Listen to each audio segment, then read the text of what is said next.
अस्सलामुअलैकुम। उम्मीद करता हूँ कि आप खैरियत के साथ होंगे। गोल्ड की वीकली फोरकास्ट के साथ हाजिर हूँ। सबसे पहले अगर हम इस वीक की बात करें तो इस वीक गोल्ड 1856 पर ओपन होने के बाद तकरीबन 1809 के आसपास तक चला गया था। उसके बाद गोल्ड प्राइसेस में हमें एक अच्छी रिकवरी देखने को मिली और गोल्ड ने तकरीबन कल फ्राइडे को 1870 की हाई बनाने के बाद 1867 पर तकरीबन $11 के गेन के साथ वीकली क्लोजिंग दी है। अगर हम देखें तो ये वीक काफ़ी वोलेटाइल वीक रहा। ख़ास तौर पर फर्स्ट हाफ में ट्यूसडे और वेडनेसडे को फेड चेयरमैन पावल की टेस्टिफाई थी, जिसमें उन्होंने प्राइस स्टेबिलिटी पर जोर दिया और कहा कि वो फास्टर पेस से इन्फ्लेशन को 2% पर लाना चाहते हैं, जिसके लिए वो इंटरेस्ट रेट को मज़ीद भी बढ़ा सकते हैं। अलबत्ता रेट हाइक का जो साइज़ है वो डिपेंड करेगा कमिंग डेटाज पर, यानी फेड जो है वो आने वाले नंबर्स को देखकर ये डिसाइड करेगा कि कितना रेट हाइक होना चाहिए मार्च की मीटिंग में। तो ओवरऑल फेड चेयरमैन की हाकिश कमेंट्स या हाकिश टून की वजह से गोल्ड जो था वो फर्स्ट हाफ में अंडर सेलिंग प्रेशर रहा और हमने देखा कि गोल्ड 1809 तक चला गया था। उसके बाद कल हमारे सामने यूएस के मेजर डेटा या आप कह सकते हैं कि मेजर नंबर्स आए, जिसमें नॉन फॉर्म पे रोल्स 311 के आए, जबकि प्रीवियस ये 504 के आए थे। इसके साथ साथ एवरेज आर्ली अर्निंग जो थी वो 0.2% पर आई, जबकि प्रीवियस ये 0.3% थी। जबकि गैर मुतवक्का तौर पर अनएम्प्लॉयमेंट रेट जो था वो बढ़कर आया 3.6%, जो कि प्रीवियस 3.4% आया था, जिसकी वजह से अब हम कह सकते हैं, यानी अनएम्प्लॉयमेंट रेट का जो नंबर्स आए हैं, कि अब 50 बीपीएस के रेट हाइक की जो बातें की जा रही थी उनको तो हम देखें तो काफ़ी सेटबैक आया है। बल्कि अब आप एक तरह समझ लें कि 50 बीपीएस तो बहुत मुश्किल हमें नज़र आ रहा है। एक तरह का आप कह सकते हैं कि ना ही समझे। ठीक है जी, अनटिल यूएस का नेक्स्ट जो मेजर डाटा है वो हॉट ना आ जाए। कौन सा डाटा? वो है इन्फ्लेशन डाटा, सीपीआई और कोर सीपीआई नंबर्स, जो नेक्स्ट वीक ट्यूसडे को ड्यू हैं। अगर हम देखें तो इस दफ़ा जो इन्फ्लेशन नंबर्स हैं उनकी फोरकास्ट भी स्लाइटली सॉफ्ट साइड पर है। तो अगर नंबर जो हैं वो सॉफ्ट साइड पर रहते हैं या इवन फोरकास्ट को मीट भी कर जाते हैं, तो भी फिलहाल हमें मुश्किल लग रहा है कि 50 बीपीएस यानी कि रेट हाइक हो। ये और बात है कि नंबर्स में यानी इन्फ्लेशन नंबर्स में गैर मुतवक्का तौर पर कोई बड़ा जंप आ जाए तो ये एक और बात होगी। बहरहाल एक्चुअल नंबर्स को देखकर हम भी अपनी फाइनल जो है वो कंक्लूजन करेंगे, लेकिन आज के लिहाज से, यानी कि अगर हम आज की बात करें, करंट सिचुएशन की बात करें, तो उसके लिहाज से अब ये मुश्किल लग रहा है कि फेड जो है वो 50 बीपीएस रेट हाइक की तरफ जाए। आई थिंक 25 बीपीएस के साथ ही फेड जो है वो कंटिन्यू करेगा। इसी वजह से अगर हम देखें तो कल के डाटा के बाद गोल्ड प्राइसेस में हमें तेज़ी नज़र आई। डाटा की जो अपडेट थी वो मैंने आपके साथ टेलीग्राम और फेसबुक पर शेयर की थी। टेलीग्राम और फेसबुक का जो लिंक है वो वीडियो की डिस्क्रिप्शन में मौजूद है, आप ज्वाइन कर सकते हैं। इसके अलावा अगर आप व्हाट्सएप ग्रुप में शामिल होना चाहते हैं तो उसका लिंक भी डिस्क्रिप्शन में मौजूद है, आप ज्वाइन कर सकते हैं। चलें जी, नेक्स्ट वीक की बात करते हैं। सबसे पहले हम नेक्स्ट वीक के कैलेंडर पर नज़र डाल लेते हैं, इंपॉर्टेंट डाटा और इवेंट्स को देख लेते हैं और उसके इम्पैक्ट को भी साथ साथ हम डिस्कस कर लेते हैं। यह है जी मंडे। मंडे की बात करें तो नथिंग इम्पोर्टेंट, कोई ख़ास ऐसा डाटा नहीं है जो मार्केट पर इम्पैक्ट डाले।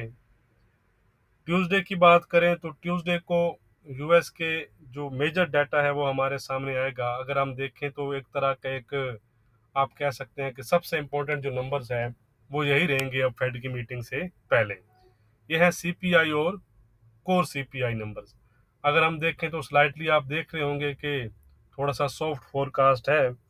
बहरहाल इसका इम्पैक्ट को, इसके जो पॉसिबल सनियारियो होंगे उसको फिर हम इंट्राडे वीडियो में डिटेल से डिस्कस करेंगे।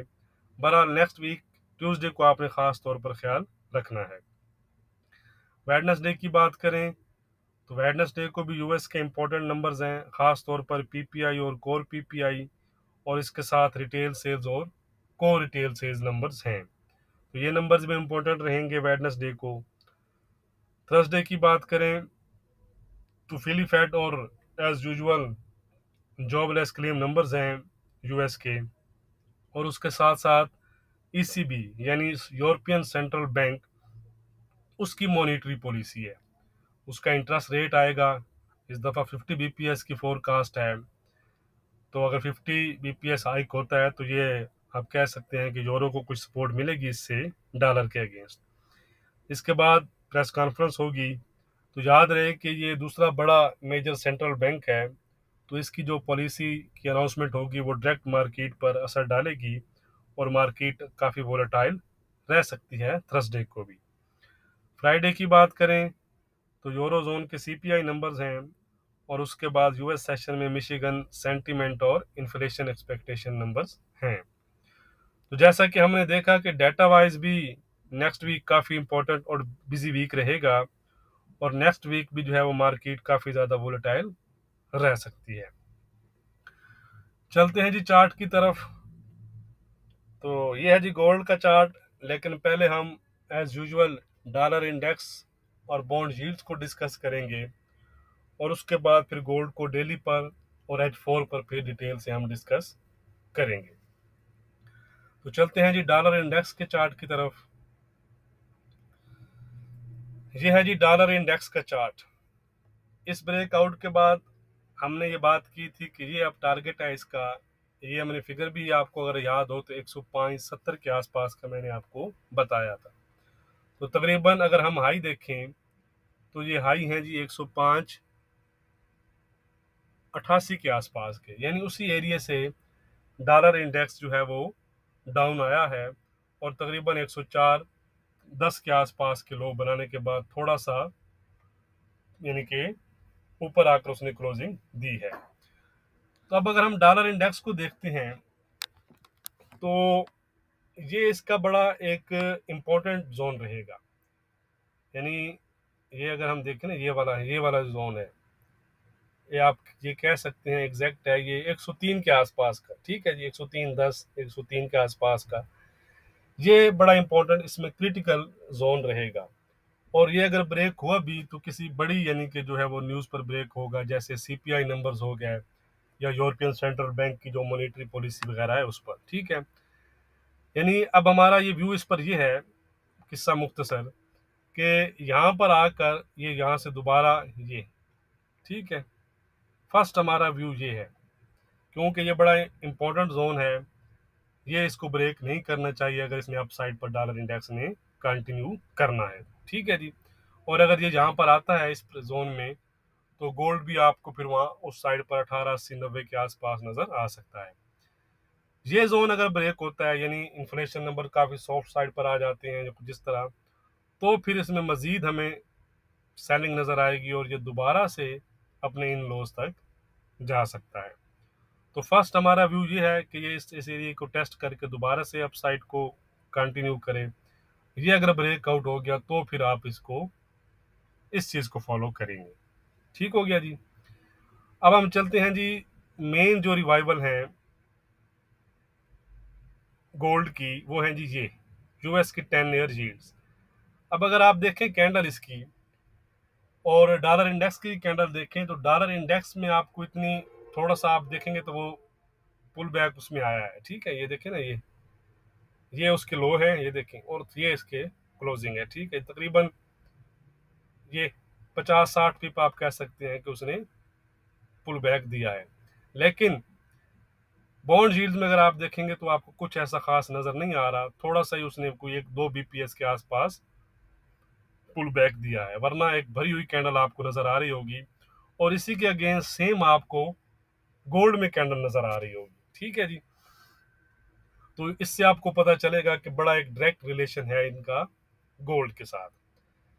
अच्छा जी, इसमें हमारा ये व्यू था जब इन्होंने इसको ब्रेकआउट किया था इस जोन को, कि ये दोबारा से 4.10% के आसपास तक जा सकती हैं, और 4.10 ब्रेक होगा तो हम देखेंगे कि 430। लेकिन ये 410 तक गई और उसके बाद दोबारा आई, और कल के नंबर्स के बाद इन्होंने अपने इस जोन को ब्रेक कर दिया है। तो ये मजीद अब इसमें रूम है कि ये यहाँ तक आ सकती हैं। ये लेवल है तकरीबन, अगर मैं आपको एग्जैक्ट दूं तो ये 3.576 का है। ठीक है, यानी 360 357 के आसपास तक ये आ सकती हैं। और अगर ये मजीद यहाँ तक आती हैं तो गोल्ड सेम वही डॉलर वाली है कि गोल्ड आपका 1890-80 के आसपास तक जा सकता है। इनमें भी सेम कंडीशन है जी, ये जोन जो है वो क्रिटिकल रहेगा, ये इसमें ब्रेक नहीं होना चाहिए, यहाँ से दोबारा इसमें पुल बैक आना चाहिए। ठीक है ये, और अगर इसमें ये चीज़ ब्रेक होगी, ये वाला जोन, तो दोबारा से हम फिर फ्रेश डाउन साइड की तरफ जाएंगे, जो गोल्ड में फिर एक अच्छी रैली का बायस बन सकता है। अब हम चलते हैं जी गोल्ड के चार्ट पर। यह है गोल्ड का डेली का चार्ट। H4 पर हम ज़रा डिटेल से डिस्कस करेंगे, लेकिन अगर हम देखें यहाँ पर तो ये अपने जो रेजिस्टेंस एरियाज की तरफ जो है वो अप्रोच कर रहा है। फ्रेश जो इसमें अगर आप कह सकते हैं ये एक बड़ा अच्छा है, इसके साथ सामने हेल्थी रेजिस्टेंस एरिया है, तो यहाँ से ये दोबारा डाउन साइड को रिज्यूम कर सकता है। ये ब्रेकआउट हो तो हम कह सकते हैं कि फिर फ्रेश जो है वो बाइंग हमें इसमें नजर आ सकती है, वरना ये एरिया इसमें है कि दोबारा से इसको यहाँ पर लेकर आए। H4 पर चलते हैं, लेवल के साथ डिस्कस करते हैं ताकि आपको चीजें क्लियर हो जाए। ये वो लेवल्स हैं, 7 लेवल लिखे भी हुए हैं। ये वो लेवल्स हैं जिन पर आपने फॉलो करना है, जिन पर आपने रिस्क लेना है नेक्स्ट वीक के लिए। अब अगर हम देखें तो ये एक हमारा एरिया था ये वाला, जिसके ऊपर अगर हम देखें तो तकरीबन H4 की कैंडल क्लोज हो चुकी है। जो भी आप कहें तो इमीडिएट सपोर्ट एरिया तो यही रहेगा इसके पास। ठीक है, यानी यहाँ से ये दोबारा इस एरिया तक जा सकता है। अगर हम, ये कौन सा एरिया है, ये एरिया हमारे पास है जी 1885-90 का।